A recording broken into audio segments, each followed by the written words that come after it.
আসসালামু আলাইকুম রহমতুল্লাহ। MNI মামুন টিউটোরিয়ালসের চ্যানেলের পক্ষ থেকে তোমাদের সবাইকে জানাই আন্তরিক মোবারকবাদ। প্রিয় শিক্ষার্থীবৃন্দ, আশা করি তোমরা সবাই ভালো আছো, আমিও ভালো আছি।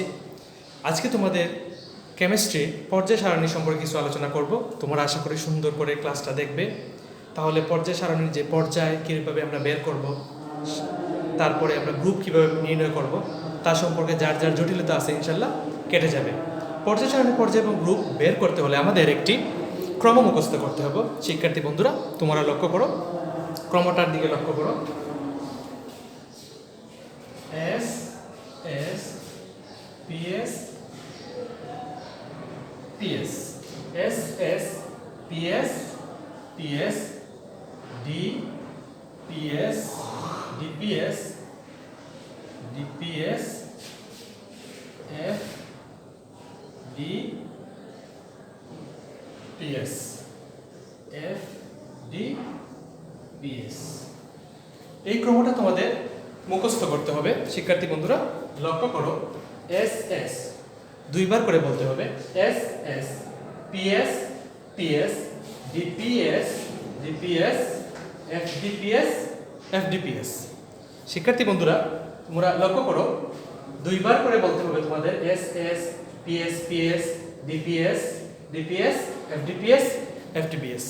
এই ক্রমটা যদি তোমরা মুখস্থ করে ফেলো তাহলে তোমরা ইনশাল্লাহ পর্যায় গ্রুপ এবং ইলেকট্রন বিন্যাস করে কিভাবে নির্ণয় করা যায় পর্যায় গ্রুপ তোমরা ইনশাল্লাহ পেরে যাবে।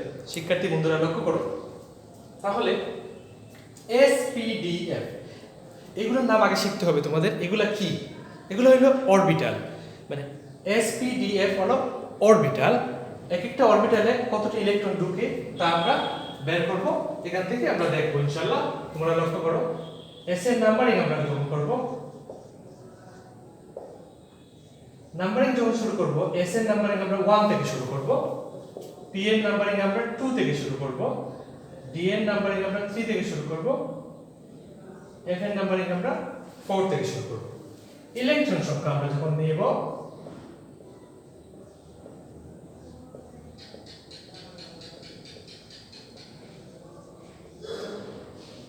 ইলেকট্রন সংখ্যা, তাহলে এস এ আমাদের ইলেকট্রন ধরবে 2টি, পি তে ধরবে 6টি, ডি তে ধরবে 10টি,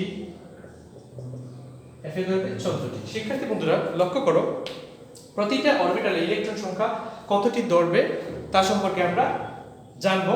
এস এ ইলেকট্রন ধরবে 2টি, পি তে ধরবে 6টি, ডি তে ধরবে 10টি, এফ এ ইলেকট্রন ধরবে 14টি, মানে 14টি।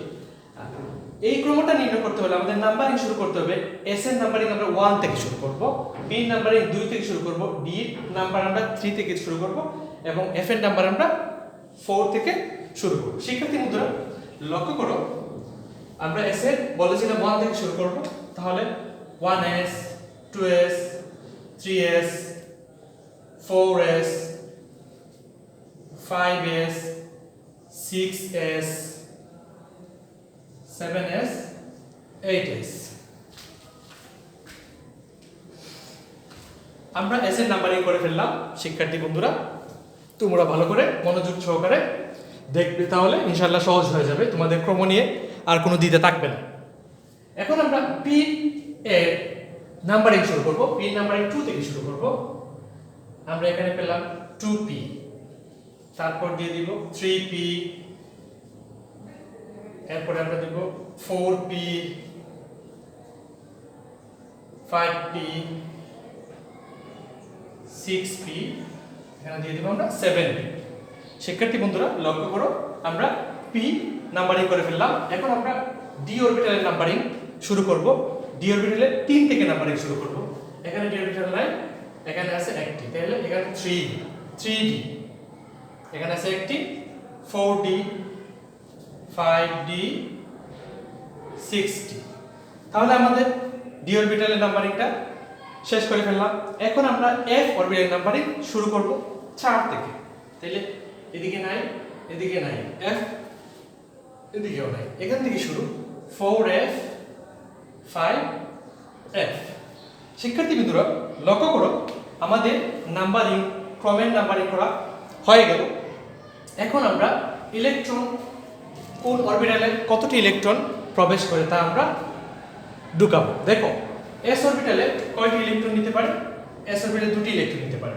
এখানে দিয়ে দিলাম আমরা দুটি, পি তে আমরা দিলাম 6টি, এস এ দুটি, পি তে 6টি, এস এ দুটি, ডি তে 10টি, পি তে 6টি, এস এ দুটি, 10টি, 6টি, দুটি, এফ এ ধরে আমার 14টি ইলেকট্রন, 14টি নিতে পারে এফ অরবিটালে। ডি 10, 6, 2, 14, 10, 6, 2।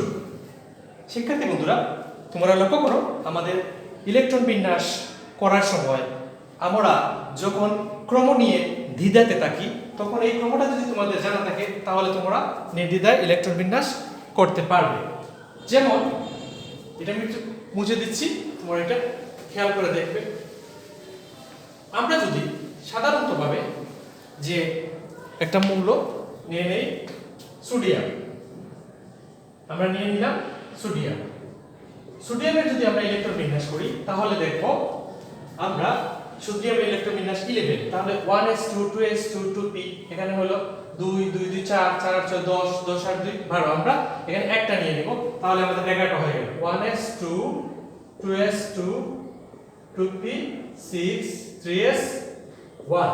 দেখো শিক্ষার্থী বন্ধুরা, তোমরা ভালো করে লক্ষ্য করো, আমরা একটি মৌল নিয়ে নিলাম সোডিয়াম, যার ইলেকট্রন সংখ্যা 11। তাহলে আমরা যখন এই ক্রমটা আমাদের মুখস্থ হয়ে যাবে 1s2 2s2 2p6, এখানে 10টা, এখানে s অরবিটাল 2টা, কিন্তু আমাদের সোডিয়ামের জন্য এখানে তো 2টা প্রয়োজন নেই, আমাদের একটা, তাই আমরা একটা নিয়ে নিলাম। এখন তোমরা লক্ষ্য করো সোডিয়াম সর্ববহিস্তরে কয়টি ইলেকট্রন আছে? একটি ইলেকট্রন। তাহলে সোডিয়ামের গ্রুপ হবে, সোডিয়ামের গ্রুপ হবে 1 নাম্বার গ্রুপ। সোডিয়াম 1 নাম্বার গ্রুপে অবস্থিত পর্যায় সারণী, আর প্রধান কোয়ান্টাম সংখ্যা পর্যায় সংখ্যা হবে 3। যেহেতু আমাদের প্রধান কোয়ান্টাম সংখ্যা 3 পর্যন্ত গেছে, তাহলে আমরা ধরতে পারি বা বলতে পারি পর্যায় হবে 3। আমরা লক্ষ্য করব, দেখো শিক্ষার্থী বন্ধু, আমরা লক্ষ্য করব পর্যায় ইলেকট্রন বিন্যাস করার পরে সর্ববহিস্তরে যতটি ইলেকট্রন থাকবে এটি হবে তার গ্রুপ, যতটি প্রধান কোয়ান্টাম সংখ্যা থাকবে এটি হবে তার পর্যায় সংখ্যা। তোমরা ভালো করে দেখবে, তাহলে ইনশাআল্লাহ ভালো করতে পারবে। এখন আমরা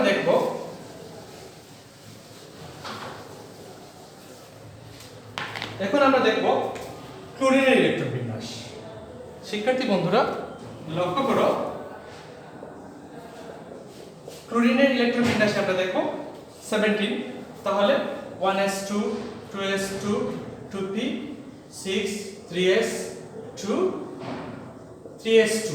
এখন দেখো তোমরা এখানে 2 2 4 10 6 10 11 12 12, আর এখানে দিয়ে দিলাম আমরা 12 আর 5 17। তাহলে ক্লোরিনের যখন ইলেকট্রন বিন্যাস আমরা করব, তাহলে আমরা দেখতে পাচ্ছি সর্ববহিস্থ শক্তি স্তরে এখানে আছে 5টা আর এখানে আছে 2টা। তাহলে পর্যায় আমরা নির্ণয় করে ফেললাম তৃতীয় পর্যায়ের মৌল ক্লোরিন, তৃতীয় পর্যায়ের মৌল, যেহেতু প্রধান কোয়ান্টাম সংখ্যা তৃতীয় পর্যন্ত গেছে, তৃতীয় পর্যায়ের মৌল। এবং ক্লোরিনের গ্রুপ হবে, তোমরা একটা বিষয় লক্ষ্য করবে শিক্ষার্থী বন্ধুরা, s এবং p অরবিটাল যদি সর্ববহিস্তরে থাকে এবং পর্যায় সংখ্যা যদি একই থাকে, যেমন এখানে 3 3, পর্যায় সংখ্যা যদি একই হয়, তাহলে আমরা 3 এর উপরে অথবা 3 হলে 10 নিয়ে আমরা সংখ্যা 10 যোগ করে আমরা গ্রুপ নির্ণয় করি। দেখো তোমরা এখানে আছে 2 প্লাস 5, তাহলে যোগ করে হলো 7, 7 এর সাথে আমরা 10 যোগ করে 17। তাহলে সর্ববহিস্তরে পর্যায় সংখ্যা যদি আমাদের 3 অথবা 2 থাকে, একই হয়, তাহলে সর্ববহিস্তরে যে ইলেকট্রনগুলো আছে এগুলো যোগ করে আমরা 3 অথবা 3 এর উপরে উঠলে 10 যোগ করে গ্রুপ নির্ণয় করি। শিক্ষার্থী বন্ধুরা এই বিষয়গুলো তোমরা লক্ষ্য করবে। তাহলে এখানে 2 আর 5 হয়ে গেল 7, মানে 7 এর সাথে যেহেতু 3 এর উপরে আমরা 10 যোগ করলাম, 10 যোগ করে আমরা গ্রুপ নির্ণয় করে ফেললাম। তাহলে আমরা দেখলাম সোডিয়াম এবং ক্লোরিন দুটোই একই পর্যায়ে 3 নাম্বার পর্যায়ে, বাট সোডিয়াম 1 নাম্বার গ্রুপ আর ক্লোরিন 17 নাম্বার গ্রুপ। আজকে এই পর্যন্তই। শিক্ষার্থী বন্ধুরা ভালো থেকো, সুস্থ থেকো, আগামীতে ইনশাআল্লাহ দেখা হবে। আসসালামু আলাইকুম।